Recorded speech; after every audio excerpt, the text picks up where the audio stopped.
You are listening to an all-new episode of the Model Experience podcast live from the Model House. The Model Experience is the #1 resource for models.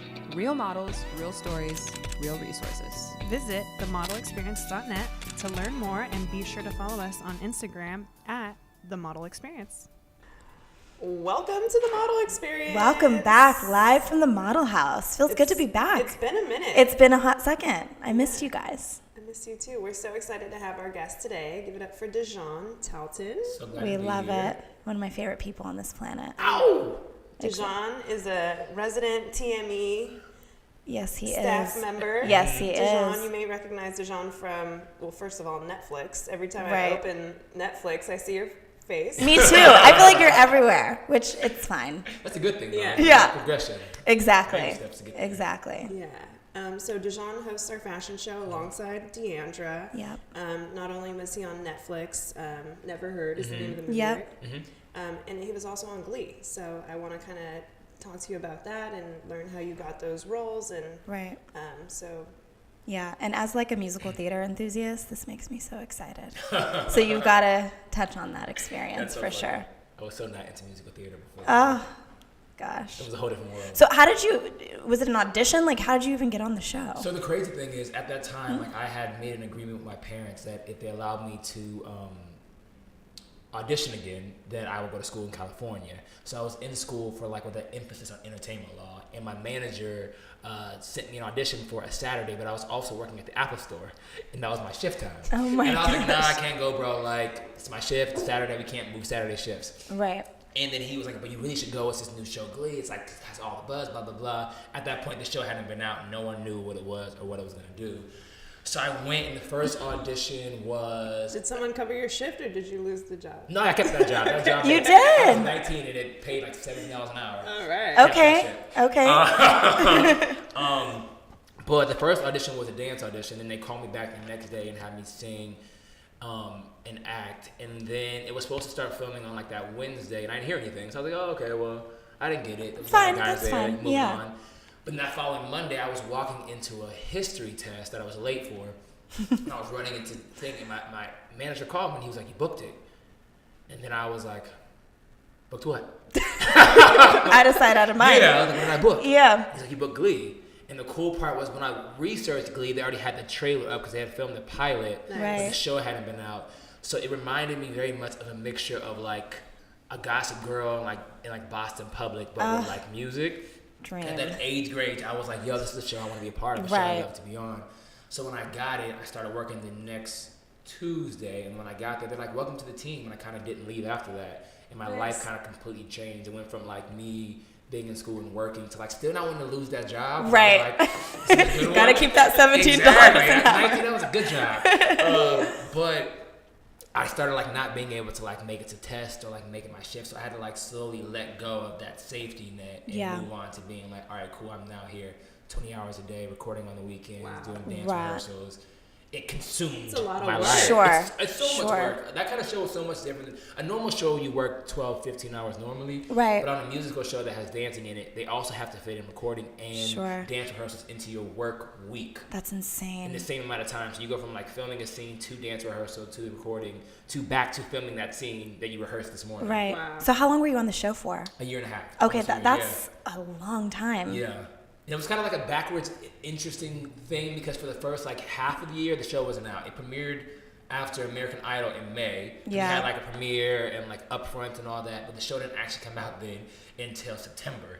So people were all like buzzing about this show, but at that point, it wasn't out yet. It wasn't out Yeah, yet, and we had already yeah. filmed or were filming the first half of the season, Got and it. no one knew what it was gonna do. Everyone thought it was gonna flop, like because musical shows don't work. So that everyone's sitting on pins and needles. Everyone's like 18, 19, 20. Everyone's like first job, and everyone's like, You're like, what do we not do? have jobs. Yeah. When Am I the show gonna be a comes star? out, yeah. And then it came out, and it was a phenomenon, and kind of took It on was. its life of its own. Nice. So fast forward, now you're in a movie. Mm-hmm. So going from a show to a movie, what's the difference? Yeah. There's been a couple movies in between the two, but the difference is the workload's completely different. On a TV show, you do upwards to like 3 or 4 scenes a day because a 60-minute show films in 8 days, a 30-minute films in 5. On a film, you usually film like 1 or 2 scenes a day. So it's a lot slower paced, a lot more in the pocket. You also have a lot more room to like create with the director and ask questions and dive deeper and probe and try different things. TV is very much a well-oiled machine. Quick. It's Yeah. $3 million an episode. Right. Like a movie might be $3 million or $5 million or 15 total. Total. Yeah. But a TV show is like, nah, 3 to 5 million every 8 days. Right. There's a lot of So things, we gotta people's jobs. Like get it depending in. on- Yeah, for sure. So I guess it's more creative. It's more creatively open and fulfilling if you're an artist who wants to like create life. Right. not just- What platform do you prefer? Both. Both. I mean, I Okay. would prefer film for the creative part, but TV pays way more than film does. Yeah. So it's a safety net for an artist, if we're being honest. But like say you're on Law and Order for 20 years, creatively you're not changing too much week to week. Sure, You know, sure. You're like, all right, cool. That's Who the we goal. saving this? Who we saving this one? Right. You're also making $400,000 an episode, so every 8 days. You're Yes, like, honey. You're like, all right, cool. Hey, Mariska, good morning. Hey, Ice T. So how did you land the job with the Never Heard movie? How'd you get that role? So I had just done a couple other movies, and believe it or not, it was offered to me. Yeah, so they were doing this movie, and they hit me up and they're like, "Hey, are you interested in doing this movie? They would love you to be in it." And I read the script, and it like opened with my character talking. And I had done movies, but I had never like opened with a voiceover for me. I felt like I was Grey's Anatomy. So I read it, and my character in particular had a really cool journey that no one had allowed me to play, and a character that no one had thought like was possible for me. So the fact that they were kind of like believing in me and championing me and offering me something. That's a was big deal. empowering. Yeah, of course.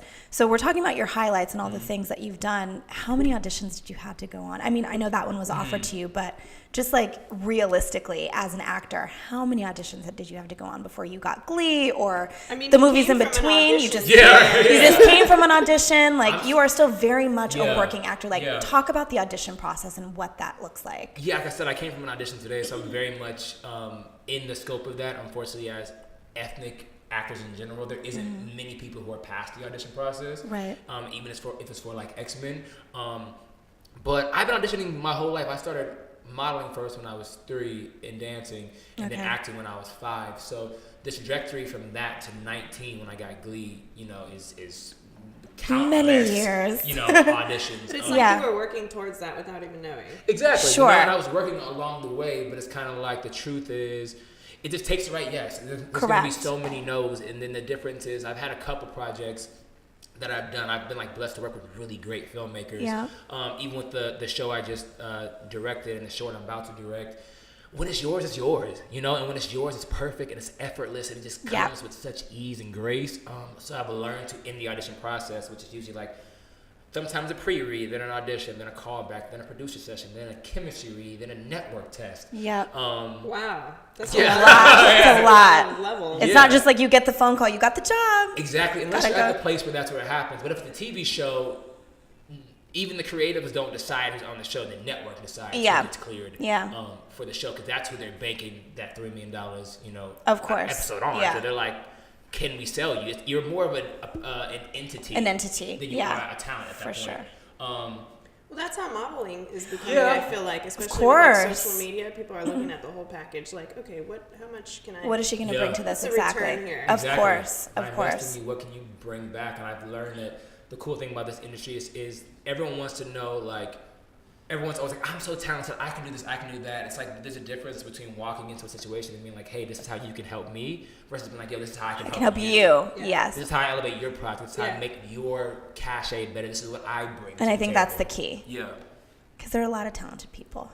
Especially with auditioning, because auditioning is the worst thing ever. Like, you walk in at a disadvantage. You walk in feeling like one of a billion. But the Yeah. difference is, like, most working actors realize that it's not make it or break it. Like, this one job isn't going to completely change your life. It can, but you also have you have an opportunity to walk in and be like, hey, this is what I have to offer to this role. This Sure. is how I would play it if you guys book me. So for this 5 minutes, it's my time. Right. I own the room. I'm going to make it and bring what I got. And if you love it, you love it. And if you don't, like, God bless you. I'll see you in the next one. Exactly. We talk a lot about rejection and how that's such a common theme in all the industries that we work in. We emphasize that with our models, that just comes with the territory. Yeah. So when you get a no, I love what you've been saying. Like, how do you deal with that in your early career? Yeah. Like, now it's like, like, okay, you understand, Yeah. you're a seasoned vet, you Yeah. get it's part of the process. But at first, was it something that was hard for you to digest? I mean, even being honest, I still sometimes am disappointed when I'm like, yo, I thought I got that. Sure. Yeah.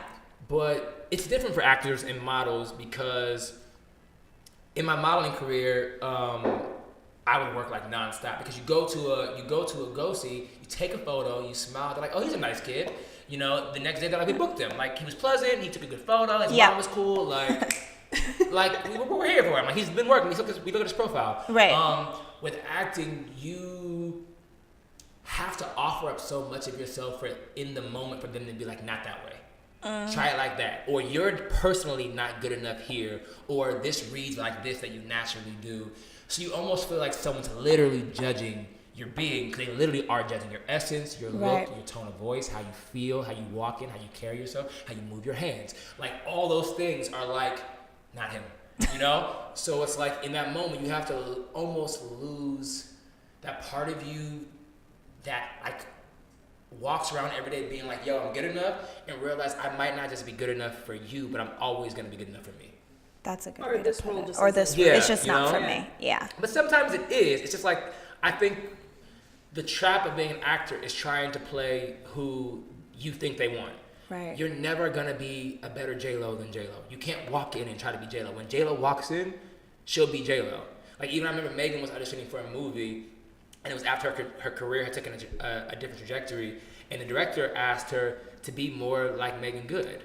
She was like, Excuse me? but I am Megan Good. Like, I'm that person, like, but more Megan Good-ish. And she was like, oh, you want me to be more like an idea An idea, of yeah. who you think I am, versus me being like, no, this really is who I am, versus a stereotype or box. That's so you put me interesting. in, you know?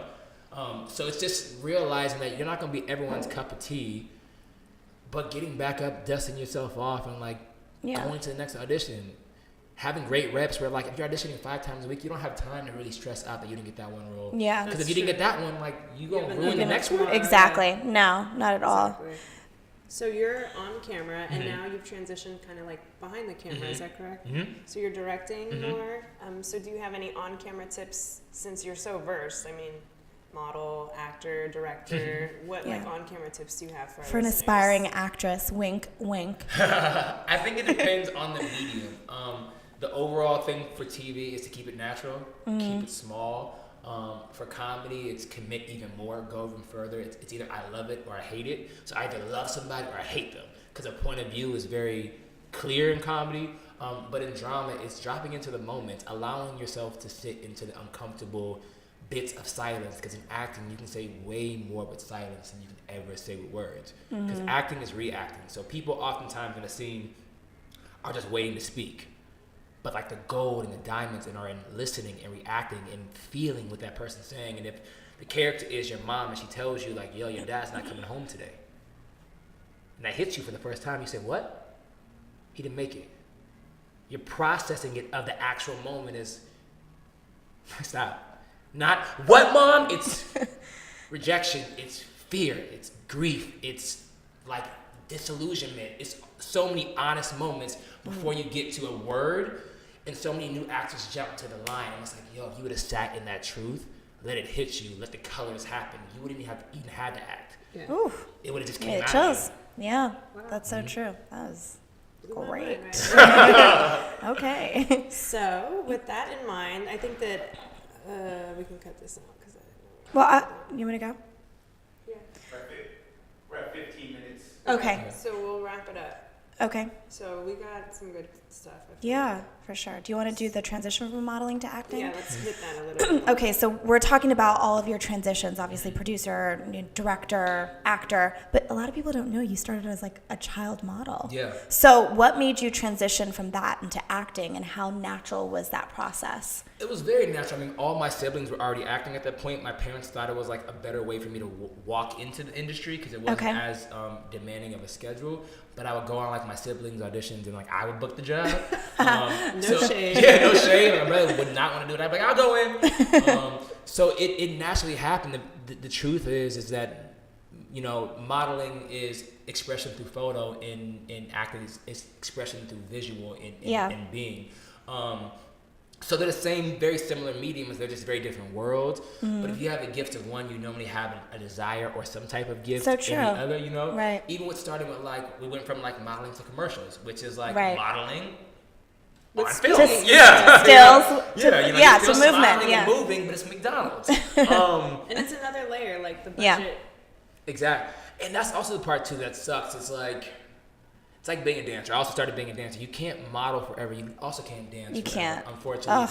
So you have to have, it's not a backup plan, but you have to have another plan in place to be Yeah. able to support yourself, that you equally love, you'll equally feel creative and supported, and be able to be like, you know what, I don't want to go from runways to an office. I want to go from runways like Yaya did it amazingly. Yes. She's working all the time now. And so many other models. Tyson Beckford, the list is, you know, endless, but it's like, it's a creative expression where you're still in front of the camera and you're still using that gift that you've honed with how to hold your face and how Yeah. to smile and how to walk into a room and how to be presentable, but in a different medium, you know. So for me, it was not even a second thought, but it's so cool to see other models I know and actors go vice, because now I know actors who are becoming models Yeah. as well, and models who are becoming actors, because you really can, you know, especially in this town, do both. You can. Why not get the money from the campaign and the money from the TV show? That's what I'm saying. Yeah. Hey, and on that note, let's do it. Yeah. For sure. Well, thank you so much for coming on, Well, thank you for Dijon. having me. What do you have that you're working on? I have the TV show that's coming out, a la carte. I have a movie coming out called Takeout Girl. Another movie that Megan directed called If Not Now When. Another project in the work I can't talk about. Another TV show I can't talk about. But We have It's some working. things brewing at the model we have some experience. things We brewing sure at the do. Model Experience I can't talk about. We sure do. Coming Coming soon, so Yeah. stay tuned on that. Well, thank you so much Of course. for everything. Thank you guys for having me. I'm excited about July. I know it's gonna be good. Summer show. Summer show. Woohoo. Biggest one yet. We'll be there. Thank you for listening to the Model Experience Podcast, live from the Model House. And that's a wrap.